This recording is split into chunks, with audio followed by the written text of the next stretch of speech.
இன்றைக்கு திமுகவை சேர்ந்த அத்தனை பேருமே கஞ்சா கடத்தும் ரவுடிகளாக தான் இருக்கிறார்களே ஒழிய அந்த கட்சி என்ன ஒரு நல்ல உதாரணத்தை மக்களுக்கு எடுத்து கூறி இருக்கிறது என்பதை மக்கள் முன்னாடி நான் கேள்வி கேட்கிறேன்.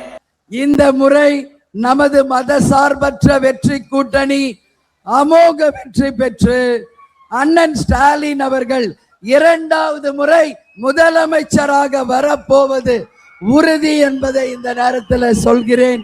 அதே போல 7வது முறையாக திமுக ஆட்சி அமைக்கும் என்பதையும் நான் சொல்ல கடமைப்பட்டிருக்கிறேன். இவ்வளோ வருஷம் ஏன் இந்த கூட்டணி அமையலன்னு உண்மையிலே எனக்கே தெரியல.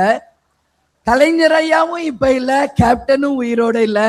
அவங்க தெய்வமாக இருக்கிற இந்த நேரத்தில் அண்ணன் ஸ்டாலின் அவர்கள் முதல்வராகவும் நான் தேசிய முற்போக்கு திராவிட கழகத்தின் பொதுச் செயலாளராக இருக்கும் போதுதான் இந்த கூட்டணி அமைய வேண்டும் என்று எழுதப்பட்ட விதியா என்பது எனக்கு தெரியல.